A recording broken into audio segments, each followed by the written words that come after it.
지옥 5번째 파트입니다.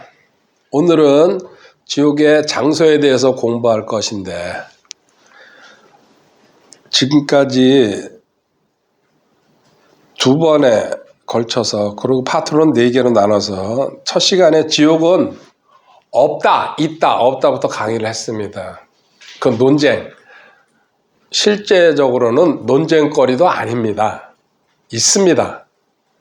근데 항상 반대가 있죠. 세상에서. 특히 성경에서 이야기하는 거 거꾸로 해석하려고 하는 사람들. 문제는 그 사람들이 교회 안에 같이 앉아있다는 게 문제지만, 2번째 시간에는 주님께서 지옥에 다녀오신 내용을 2번에 걸쳐서 공부했습니다. 주님이 지옥에 다녀오셨다는 사실도 서로 시비 걸고 있습니다. 그리고 왜 지옥에 가는지 3가지로 하나님을 무시하고 죄를 무시하고 예수님을 무시할 때게 아무도 안 한다는 얘기입니다. 귀찮아 나는. 그런 건 니네가 믿고 나는 안 할 거야.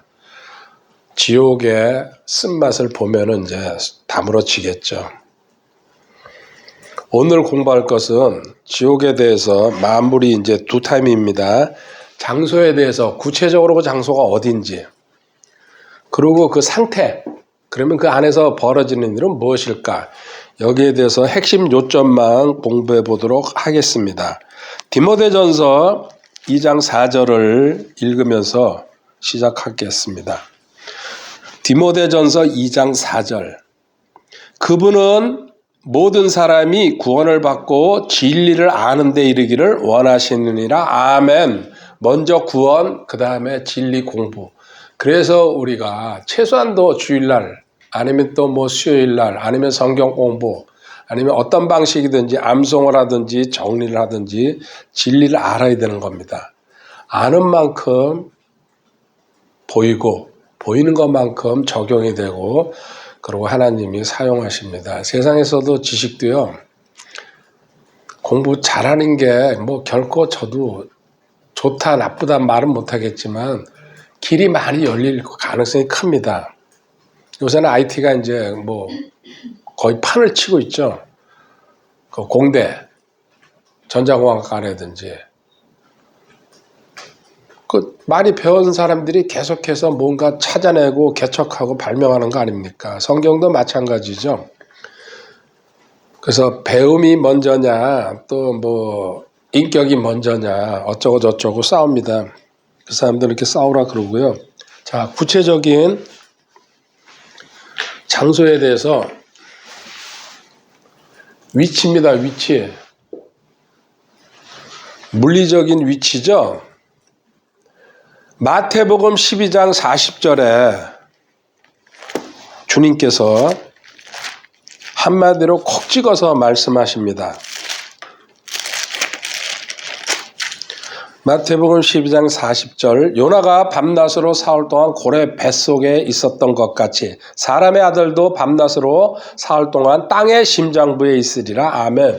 여기 땅의 심장부. 이게요, 지구가 이렇게 있죠. 근데 지구는 타원형입니다. 이렇게 원이 아닙니다.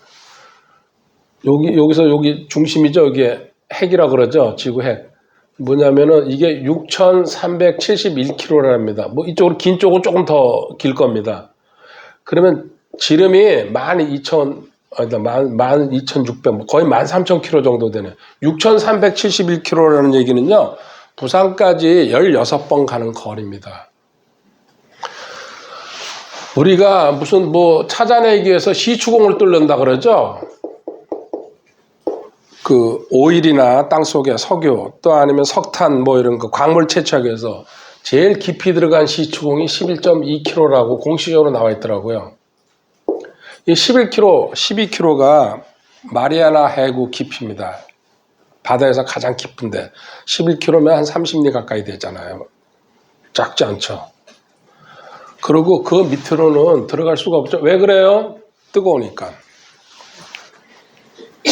그래서 기계 가지고 100km까지 팠다는 이제 그 얘기인데 저도 그거 확인을 안 해본 거라 사실 지금 우리가 이렇게 살아가는 것도요 땅 속에서 열이 올라오기 지열이라고 그러죠. 모든 식물이 살 수 있는 거예요 실질적으로. 자 그러면은 주님이 땅의 심장부라 하겠는데 세 파트로 나눠서 볼게요. 지하세계라고 이제 그럽니다. 이 말은 히브리어에서는 지옥을 스월, 헬라어에서는 뭡니까 하데스, 또 게헨나라는 말도 같이 쓰고 있습니다. 이거는 지하세계가 있다는 표현입니다. 위치적으로 볼까요? 빌립보서 2장 10절. 빌립보서 2장 10절에 하늘에 있는 것들과 땅에 있는 것들과 땅 아래에 있는 것들의 모든 무릎이 예수라는 이름에 굴복하게 하시고 아멘. 하늘, 땅 그리고 뭐예요? 땅 아래. 우리 인간은 가운데 있는 겁니다. 하늘로 갈 건지 지옥으로 땅 아래 지옥으로 갈 건지. 하나님도 3층 구조로 딱 이렇게 분리시켜 놨잖아요. 성경을 의미 없이 읽을 때는 이게 무슨 말인가 지나가지만요. 이렇게 알고서 보면요. 딱 분리시켜 놓은 거 지옥이 있다는 얘기예요. 땅 아래 심장부. 예. 지하세계. 이제 어떤 성경은 이제 음부라고 이렇게 표현했어요. 여기 음자는 그늘 음자예요. 한문으로. 그러기에는 부서, 뭐 부락부, 마을 부자, 또 관리부 여러 가지 쓰는데 그늘진 장소. 나중에 이제 상태에서 이게 이해가 될 겁니다. 자, 지하세계라고 표현하고서 가장 낮은 지옥, 아래 지옥, 땅의 더 낮은 부분 이렇게 세 군데. 먼저 신명기 32장 22절에 가장 낮은 지옥이라고 표현되어 있습니다. 가보지는 않겠습니다. 그리고 잠언 15장 24절에 아래 지옥이라고 표현하고 있습니다. 아래. 그리고 땅에 더 낮은 에베소서 4장 9절만 가보도록 하겠습니다. 이제 그분께서 올라가셨은즉 그것은 곧 그분께서 또한 먼저 땅에 더 낮은 부분들로 내려가신 것이 아니면 무엇이냐. 땅에 더 낮은 부분으로 승천하시기 전에 지옥에 다녀오셨다 이 얘기 아닙니까. 이렇게 성경에서 표현하는 것을 찾아보면은 아래라는 얘기예요. 두 번째 여기 내려감이라고 써놨습니다. 밑으로 내려간다는 얘기죠. 한 군데 볼게요. 잠언 7장 27절. 한 군데씩만 보고 합시다. 그녀의 집은 지옥에 이르는 길, 곧 사망의 방들로 내려가는 길이니라. 아멘. 지옥은 내려가는 거다. 땅 속으로. 이렇게 표현을 명확하게 해주고 있어요. 이게 무슨 지옥이냐 그런 소리 하는 사람도 있겠죠. 그 사람들한테는 뭐 더 이상 얘기할 필요가 없죠. 앞에 지옥이라고 써놓고 지옥에 이르는 길, 사망의 방들로 내려가는 길 똑같은 말이 곧 그랬잖아요. 그리고 내려간다는 표현은 이사야 14장 15절에 여기 있는 거 있고요. 요거 고라일 땅 얘기, 고라. 반역했죠? 모세한테 정면으로 덤벼들었죠? 고라 혼자가 아니고 여럿이 패를 모아가지고. 민수기 16장 27절부터 33절에 나와 있습니다. 그들 어떻게 했어요? 하나님이 땅을 벌려가지고 거기 가족까지 다 쓸어 담아버렸어요. 그냥. 싹 그냥. 그런데 아쉽게도 1611은 거기 스올이라는 말이 두 번, 스올은 히브리어로 지옥이라는 말입니다. 두 번 나옵니다. 30절과 33절. 근데 1611은 그거를 다른 말로 땅이 그냥 열어져 가지고 넣어버렸다 그렇게 표현해 좀 아쉬움이 남습니다. 저도. 근데 우리가 좀 그렇게 하는 성경은 그거를 지옥이라고 또 표현을 해놨습니다. 참 그게 아이러니합니다, 진짜. 그죠? 그러니까 저도 어저께 이걸 계속 보면서 왜 이랬을까, 이 양반이. 그런 생각이 자꾸 들더라고요. 그래서 완전한 건 없구나, 참. 그럼 번역자 잘못이죠. 끝나고. 자, 그 다음에 세 번째 표현이 기품들이라고 합니다. 기품들. 그래서 원래 읽어보면 좋은데 짜증나서 안 읽어볼 겁니다. 잠언 9장 18절.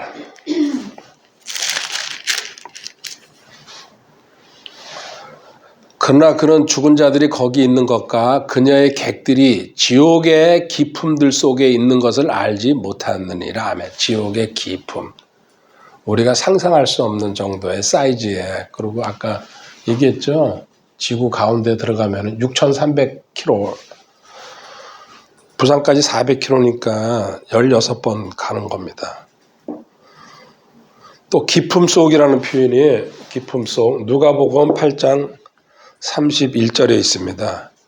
그리고 또 계시록에 가면 무저갱이라고 표현되어 있습니다. 끝이 없는 구덩이라는 얘기죠. 무저갱이라는 말은. 계시록 20장 1절입니다.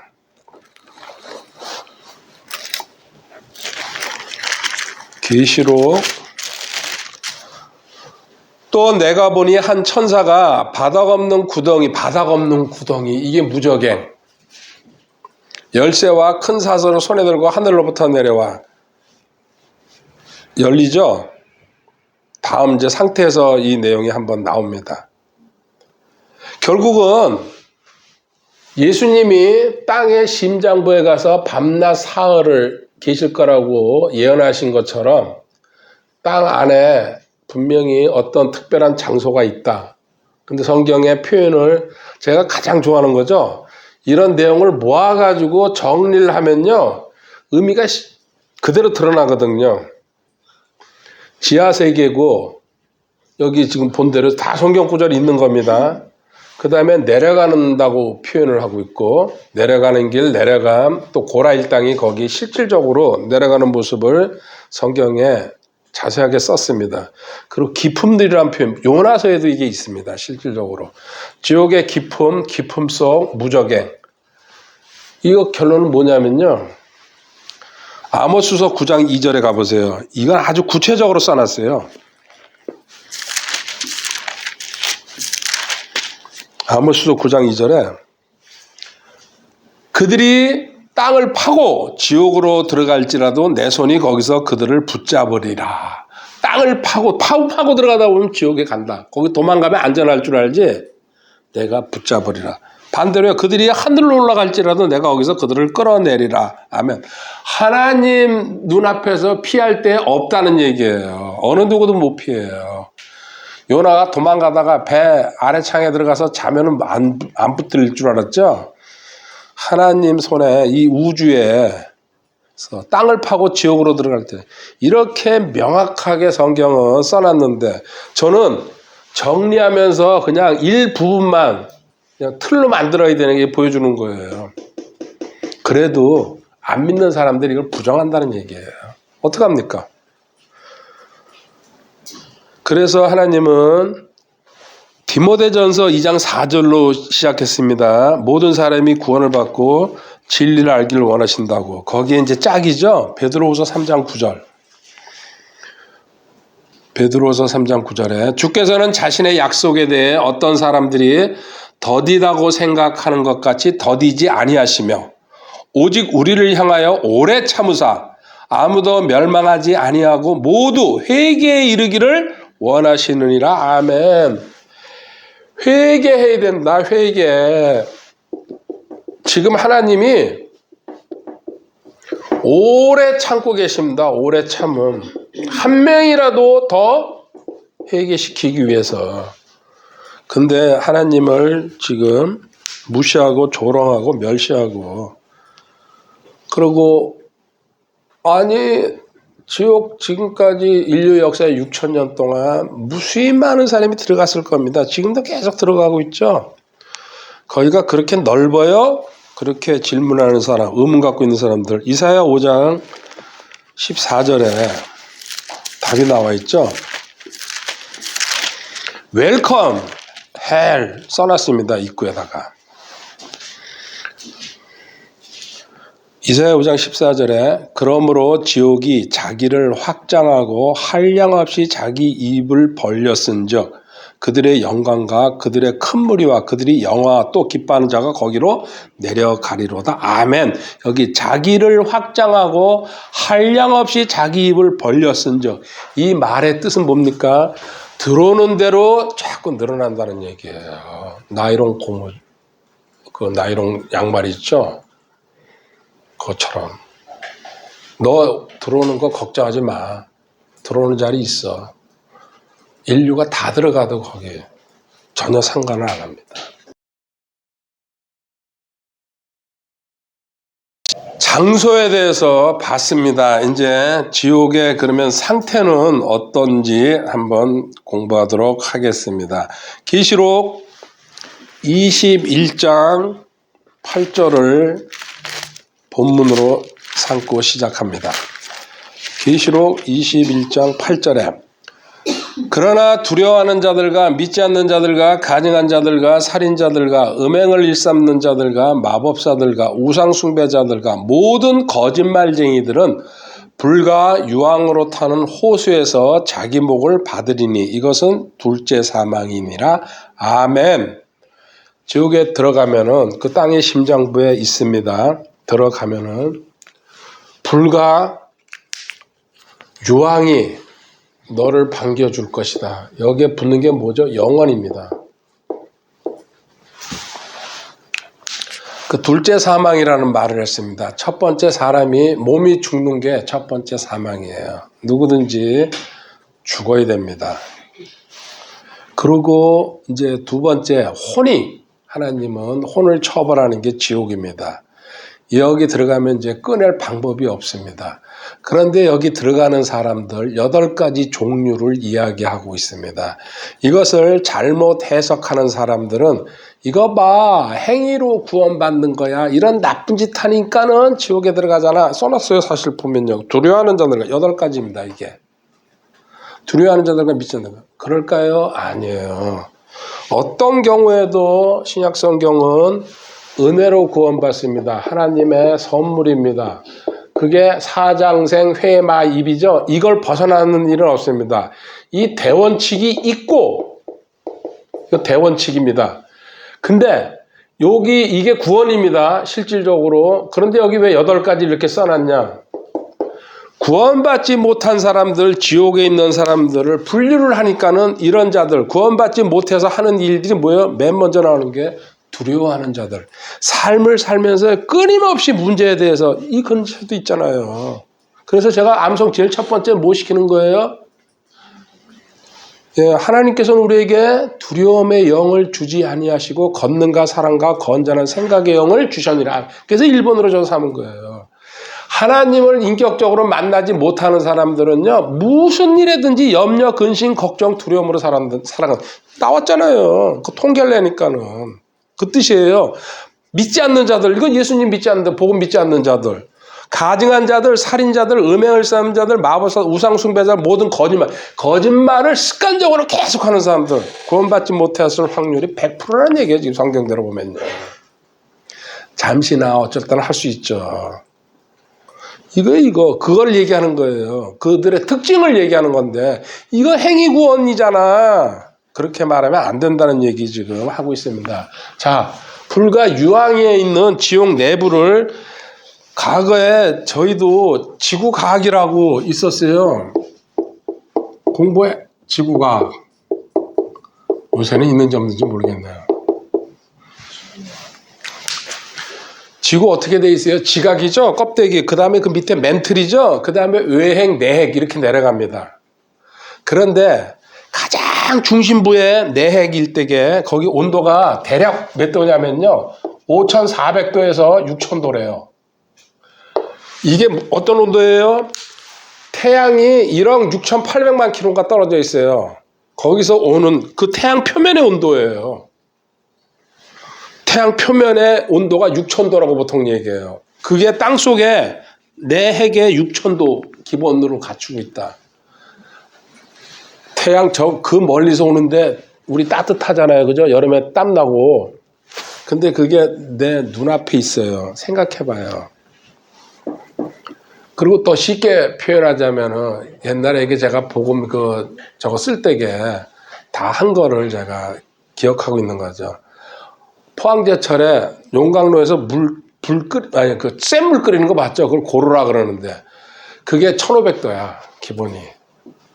그러니까 지금 그 지구 속의 온도가 6000도면 4배라는 얘기야. 그리고 센 물이 가장 강하게 끓어가지고 그걸 쏟아 부을 때가 보통 한 2300도까지 올라간대요. 최고 온도가 올랐을 때게. 그거 3배라는 얘기입니다.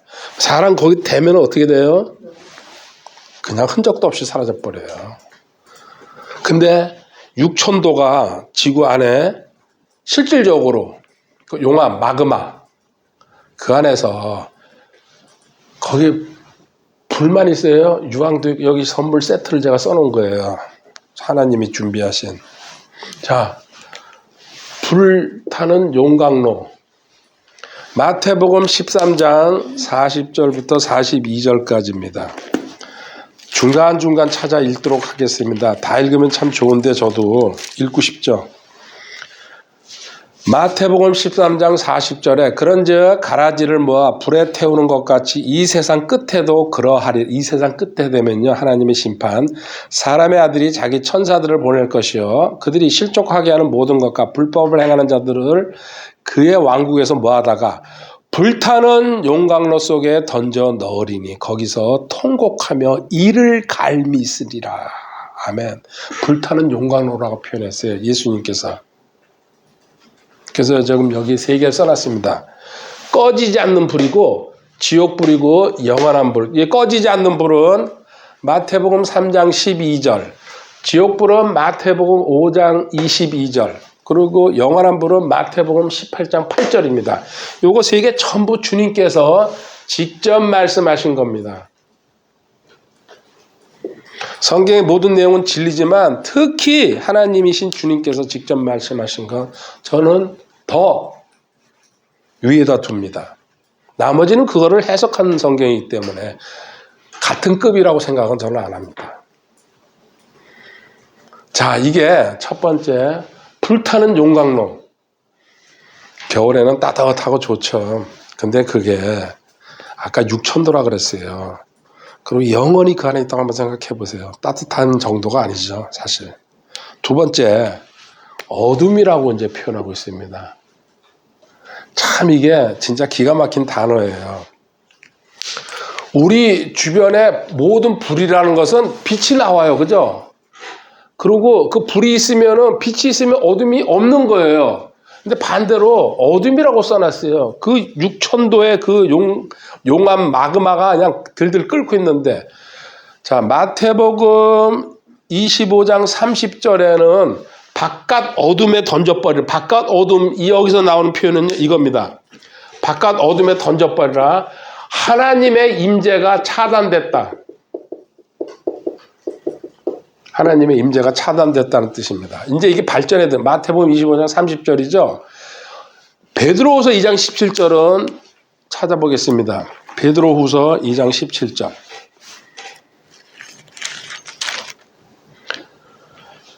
그들은 물 없는 샘이여 폭풍에 밀려다니는 구름이라. 그들을 위해 어둠의 안개가 영원토록 예비되어 있나니. 어둠의 안개, 이 배도자들이죠. 배신자들, 하나님을 떠난 자들, 이교도들, 사이비들, 이런 종류. 계시록 아니야, 베드로후서 2장이 그 얘기입니다. 거짓 교사들 얘기. 어둠의 안개. 빛은 나지만 거기 내가 고통받는 곳에선 불이 있어요. 근데 어둡다는 얘기. 이게 인간의 머리로는 이해가 안 가는 일입니다. 지옥의 상황을 얘기하고 있습니다. 그러니까 불은 그 뜨거움을 갖고 있으면 빛은 안 나온다는 얘기입니다. 이거 어떻게 저도 표현해야 될지 안 가봤으니까 사실. 그 뜻이에요, 실질적으로. 그러니까 지옥은 어둡다. 어저께 사실 제가 이거 노트 정리를 하면서 오전부터 어제 하루 종일 침침했어요. 파주만 그랬는지 모르겠네. 비가 오다가 그래서 해가 한 번도 안 보이고. 근데 그게 아무것도 아니지만 그걸 밖에 날씨를 제가 많이 봤거든요. 계속 그 창가에 가서 또 하다가 와서 오전 오후 내내 이 일을 하고 앉아 있었으니까. 야, 지역에는 여기 이제 한 표현 하나가 더 나오죠. 찾아보고서 얘기합시다. 유다서 13절에. 참 성경은 진짜 좋은 책입니다. 이런 걸 이렇게 친절하게 다 써놨으니. 유다서 13절에 이들이 너희와 함께 잔치를 할 때 두려움도 없이 먹으니 그들은 너희의 사랑의 잔치 얼룩이라. 그들은 바람에 12절을 읽었죠. 그러니까 내가 읽는 게 안 나온다 그랬더니 13절 자기 수치의 거품을 품어내는 바다의 성난 물결이요 떠돌아다니는 별들이니 그들이 위에 캄캄한 어둠이 영원토록 예비되어 있느니라. 아멘. 캄캄한 어둠이 영원토록. 이거 지옥을 얘기하고 있거든요. 칠흑 같은 어둠. 이제 한문으로 표현하면은 우리 빛을 보면은 어디 불빛이 이런 게 있으면은 어떤 거가 와요? 안심되고 위로를 얻잖아요. 그죠? 산길을 건대든지 깜깜할 때게 골목길에서 작은 빛을 봐도 그 칠흑 같은 어둠, 그렇게 불타는 용광로라 그러는데 실질적으로 자기가 볼 수 있는 거는 칠흑 같은 어둠. 불은 나를 공격하면서 계속 영원히 태우지만은 이게 머리로 이해가 안 가는 거예요. 저도 그렇다고 거기 가보고 싶은 생각은 전혀 없습니다. 그냥 이렇게 해석을 이제 하니까는 이렇게 되는 거죠. 어둠이라고 표현을 했다는 게 너무 저도 신기하잖아요. 근데 상황이 그렇다는 거, 우리 인간의 머리로는 이해가 안 되지만은, 불타는 용광로지만은 어둡다. 뭐예요? 하나님이 공포심을 영원히 주는 거예요. 그 안에서. 너는 이렇게 당해도 싸다 이 얘기죠. 노골적으로 얘기하면은. 그 다음에 거기다가 또 서비스가 또 있습니다. 유황을 갖다가 하나님이 이 유황의 특징이 뭡니까? 첫 번째, 냄새가 지독하다 못해. 유황은 어디서만 나와요? 화산 폭발하는데 거기서 사람들이 건져가지고 오는 거예요. 나오는 거예요. 땅속에서 막 올라와요. 그거는 딴 데서 구할 수가 없어요. 그러니까 그들은 목숨 걸고서 끄집어내 오더라고요. 그 화산 그 근처에 사는 사람들이. 그리고 이거는 유황은 탈 때에 산소를 박탈해 갑니다. 이 공간 안에서 유황을 태우면요. 여기 산소 다 없어져요. 죽는다는 얘기예요, 결국은. 그리고 고온의 열이 나옵니다. 유황이 탈 때에는. 그러니까 유황이 타는데 사람이 거기 있는 경우에요. 그 고통과 역겨움은 계속해서 상상을 초월한다는 얘기입니다. 이게 유황의 효과입니다. 그래서 이거 유황은 이렇게 표현했어요. 악인의 몫이라고. 이거는 시편 11편 5절 6절에 있습니다. 계시록은 찾아가 보도록 해요. 계시록 14장 9절. 계시록 14장 9절에 대환란 때 이야기죠. 셋째 천사가 그들을 뒤따르며 큰 음성으로 이르되 만일 누구든지 그 짐승과 그의 형상에게 경배하고 자기 이마에나 손안에 그의 표를, 그러니까 적그리스도의 표를 받으면은 그땐 살기 위해서 이거 받아야 되죠. 마트도 들어가야 되고 병원도 가야 되니까는 바코드 찍어 놓는다는 얘기입니다. 사람한테 지울 수 없는. 10절 바로 그 사람은 하나님의 진노의 포도주 곧 그분의 경로의 잔에 섞인 것이 없이 부은 포도즙을 마시리라. 그가 거룩한 천사들 앞과 어린 양 앞에서 불과 유황으로 고통을 받으리니 그들의 고통의 연기가 영원무궁토록 올라가는도다. 짐승과 그의 형상에게 경배하는 자들과 그의 이름에 표를 받는 자는 누구든지 낮이나 밤이나 안식을 얻지 못하는도다. 아멘. 곧 이제 종말론 10대 교리 이제 할 때가 돼서 교회 이제 다음에 교회로는 넘어가고요. 대환란 때 살아남기 위해서 표를 받습니다. 근데 이때 순교해야 됩니다. 공개적으로 얘기합니다. 그러면 하나님 앞에 갈 수 있어요. 근데 이때 살기 위해서 뭐 아이가 아프다든지 먹고 살기 위해서 그게 표가 없으면 아무것도 못 사니까 그들 불과 유황으로 고통받는데 고통의 연기가 영원무궁토록 올라갈 것이다. 무수히 많은 사람들이 여기 이렇게 들어갈 겁니다. 그때 이마에 표를 받았다는 얘기죠. 그 다음에 또 재림 때 참고로 계시록 19장 20절, 계시록 20장 10절에 이 주님이 불과 유황 속에다 집어 던져놓는 얘기, 적그리스도랑 마귀들 그 얘기가 나옵니다. 자, 이렇게 지금 현재 요게 기본 3종 세트입니다. 불타는 용광로 안에서 어둠을 넣는 영원입니다. 칠흑 같은 어둠, 어둠의 안개 이런 표현을 해놨어요. 불타고 있지만은. 그리고 거기 유황이 보너스로 들어가 있다. 그래서 지옥에 가 있을 때에 누가복음 16장에 부자 이야기가 나오죠. 부자와 나사로. 부자가 고통받는 거, 목마르는 거. 그러니까 우리 인간 세상에서 겪는 시청 후미촉을 다 알 수 있다는 얘기예요. 감각은 갖고 한다는 얘기예요. 얼마나 안타깝습니까? 목마르고 물 한 방울만 찍어달라 그러잖아요. 그거 보면은. 그리고 과거의 기억을 다 가지고 다닙니다. 내가 강남에서 잘 나갔는데, 내 땅이 얼만데. 그러니까 더 분하고 원통하니까 어떻게 되는 거예요? 울면서. 왜 울어요? 그때 교회 가자고 누가 얘기했을 때에 갈걸. 또 그때 내가 왜 하나님을 받아들이지 않았을까? 이 통곡, 탄식, 절망이죠. 그리고 이를 간다는 얘기는요, 분노예요. 분노. 사람이 분노하면 이를 갈잖아요. 분노 대상이 누구예요? 하나님과 자기 자신이라는 얘기예요. 하나님 이렇게 고통 줄 수 있습니까? 그거를 이를 빡빡 깔면서 성경에 여러 군데 표현이 있어요. 그리고 자기 자신. 내가 그때 받아들이지 않아가지고, 복음을 받아들이지 않아가지고. 그 증오죠, 증오. 후회, 절망. 울면서 한번 가보십시다. 누가복음 13장 28절. 말로만 하려니까 힘드네요. 성경 읽으면 간단한 걸. 누가복음 13장 28절에요. 너희가 아브라함과 이삭과 야곱과 모든 대언자들은 하나님의 왕국에 있고 너희 자신은 쫓겨난 것을 볼 때 거기서 슬피 울며 이를 갈미 있으리라. 아멘. 이 지옥 상황이거든요. 통곡하면서 과거의 자기를 돌아보면서 내가 이렇게 잘 나갔었는데, 내가 대한민국의 대통령까지 했었는데, 이런 식으로. 안타깝죠. 근데 여기서 끝나지 않습니다. 하나님은 불타는 용광로, 어둠, 유황, 그리고 기억을 가져간다는 게 저는 끔찍합니다. 근데 여기 벌레들까지 하나 동행시켜줍니다. 이 벌레들.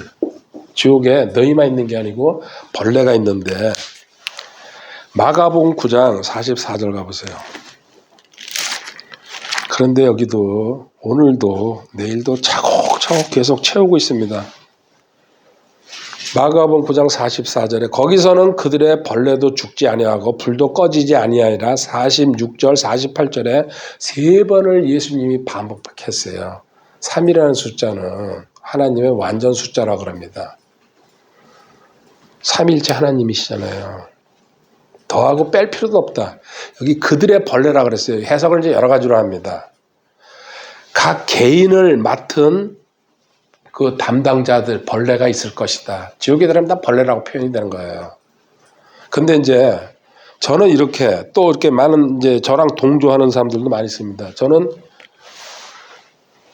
이 구덕이라는 말은요, 붉은 구덕이라는 말은 이사야 66장 몇 절입니까? 24절에 나와 있습니다. 히브리어로는 붉은 구덕이라고, 지옥에 있는 벌레들 그렇게 썼어요. 근데 저는 뱀일 가능성이 크다고 봅니다. 왜냐하면 이게 마귀의 형상을, 에덴 동산에서 마귀가 처음 나타났을 때에 뱀으로 나타났어요. 그리고 예수님이 많은 사람들을 지적할 때, 경고할 때 뭐라 그랬어요? 독사의 자식들이라고 그랬어요. 마귀의 후손들은요, 결국은 독사. 그래서 저는 그거를 이제 성경 구절이 다 있죠. 생각하고 이걸 이렇게 이제 저는 해석합니다. 처음에 지옥에 들어갔을 때에는요, 자기 얼굴을 가지고 들어가는데 몸은 뱀이라고 저는. 근데 여기서 불못으로 업그레이드 되죠. 그 티오의 심판 다음에. 그래서 불못에 들어갔을 때에는 완전히 뱀의 형상으로 바뀐다, 사람이. 그렇게 저는 보고 있습니다. 근데 이거를 100% 저도 아직 다 찾아내가지고 딱 이거라 말은 못하는데 이 말씀을 따라가다 보니까요, 그렇게 되더라고요. 그리고 참고로 하나만 여기서 더 얘기할게요. 자, 무저갱이 대환란 때 한번 열립니다. 끝이 없는 구덩이라는 말이죠. 이게 계시록 9장 1절부터 나오는 얘기입니다. 가보겠습니다. 이 얘기 마무리하면서 끝내도록 하겠습니다. 계시록 9장 1절.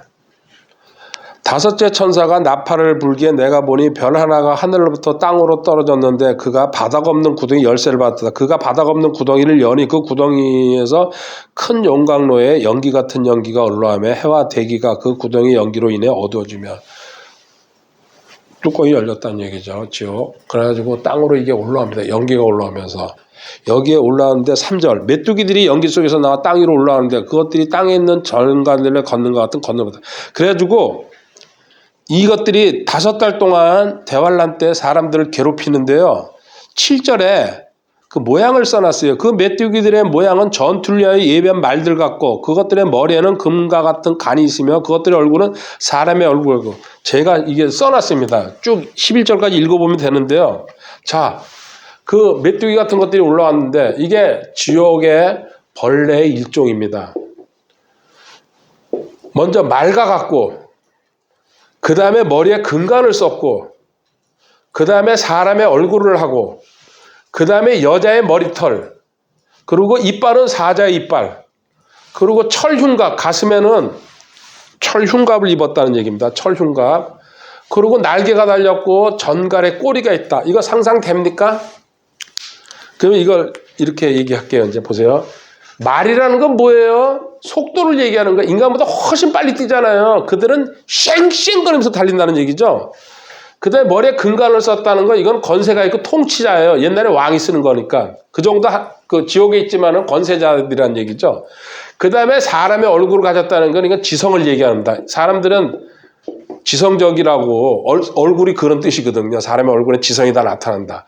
그리고 여자의 머리털은요. 매혹, 유혹 이런 뜻을 갖고 있습니다. 저도 여자들 머리 보면 아 예쁘구나. 당연히 들어옵니다. 그 다음에 사자 이빨은 이건 파괴적이라는 얘기예요. 모든 짐승들 사자에 한번 걸려들면 그냥 박살나는 거 아닙니까? 그 다음에 철흉갑은 이거는 강함. 그리고 이 날개 이거는 공포죠. 공포. 사실은 우리 인간은 날개가 없기 때문에 날개 달렸다 생각해 보세요. 그리고 정갈의 꼬리 이거는 그 어떤 뭐예요? 독함. 그 또 고통. 이런 식으로 상징으로 이제 그 해석이 되는데 이건 얼굴은 사람이지만은 전체 모습은 짐승이라는 거. 반인반수. 이 그림도 가져올까 그러다가 치웠죠. 그 전에는 종말론 공부하면서 이걸 좀 보여줬어요. 누가 그림이 있더라고요. 보는 순간에 끔찍해요. 이게 올라와가지고 5달 동안 대환란 때 사람들을 콕콕콕 찍어요. 그러니까는 그 고통이 얼마나 심한지 그 성경 읽어보면 죽여달라 그래요, 그들이요. 근데 죽진 않아. 하나님 고통만 주는 거야. 근데 5달 동안 딱 하나님 시간 재놓고 그러고 싹 사라져 버립니다. 대박 아닙니까? 이게 지옥의 벌레들이란 얘기예요. 이 두목도 있죠, 또 여기 보면은. 말하기도 저도 그렇습니다. 자, 이제 마무리할게요. 아까 이게 불과 용광로는 뭘 얘기하는 겁니까? 이것도 이제 상징이죠. 일단 기본적으로 고통이에요, 고통. 이거 상징하는 게. 그리고 사람은 어둠 속에 들어가면은 어떻게 돼요? 절망. 그리고 유황이라는 건 이게 뭐예요? 아까 말했죠? 냄새나고 산소 뺏고 그 열이 많이 난다가 사람을 질식시키는 거야. 죽진 않고. 그 다음에 이 벌레라는 건 뭡니까? 비참함. 내가 옛날에 잘 나갔었는데 나 양재에 땅도 있고 집도 있었는데 자, 이 고통과 절망과 질식과 이렇게 써놓으니까 그렇지만요. 그 핵심 용어로 정리해버리면 비참함이 영원히 공존하는 데가 지옥이다.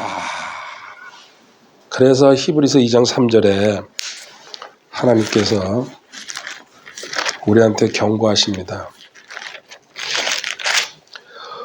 우리가 이렇게 큰 구원을 소홀히 여기면 어찌 피할 수 있으리요? 아멘. 이렇게 큰 구원.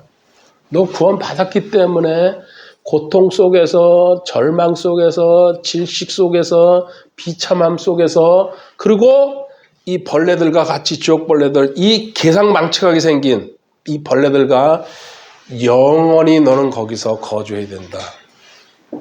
할 수 있어요? 못해요. 저는 부분만 해석한 거예요. 저도 정리하면서 이거 매번 정리하면서 끔찍해요. 그래서 하나님 감사합니다가 저절로 나와요. 이렇게 큰 구원을 소홀히 하면은, 물론 우리 구원받아 종합 선물 세트라 그랬어요. 많은 거를 하나님한테 은혜를 받아요. 근데 첫 번째라는 얘기예요. 지옥 안 가는 거. 하나님이 이런 지옥을 예배해놨다. 그리고 거기서 어떻게 나오는 건 줄 아냐? 베드로전서 4장 17절 18절이에요. 4장 17절 18절에 가보겠습니다. 하나님의 집에서 반드시 심판을 시작할 때가 일어났나니 만일 그것이 우리에게서 먼저 시작된다면 하나님의 복음에 순종하지 아니한 자들의 마지막은 어떠겠냐. 먼저 우리는 그리스도의 심판 세계로 나서 상급 심판을 받는 거예요. 지옥 가는 게 아니고. 그런데 우리가 먼저 심판받죠. 휴거돼가지고 부활해가지고 하나님의 복음에 순종하지 아니하는 자들의 마지막은 지옥가 있다 이 얘기예요. 그리고 18절에 또 의로운 자가 겨우 구원을 받으면 경건치 아니한 자와 죄인은 어디에 모습을 나타내겠냐. 우리 구원받는 거 어떻게 해요? 겨우 구원받는 사람들이 많다는 얘기예요. 이 사람들은 뭐예요? 겨우 구원받아가지고 교회 다니는 사람들. 그래도 감사하죠. 근데 우리는 여기서 진리 배워가지고 이 내용을 파악하고 들어가고 있잖아요. 그러니까 전해야 된다는 얘기예요. 글로 전하든지 말로 전하든지. 겨우 구원받는 사람들도 많다는 얘기죠. 이런 건 모르고 그냥 은혜로 구원받은 거야. 뭐 그 사람들 전 나무라지는 않습니다. 근데 더 직분을 맡고 그릇이 되면 성장해가지고 이 하나님의 진리를 알리라는 소리죠. 겨우 구원이라도 사실은 받아야 됩니다. 주님 참 감사합니다. 할렐루야.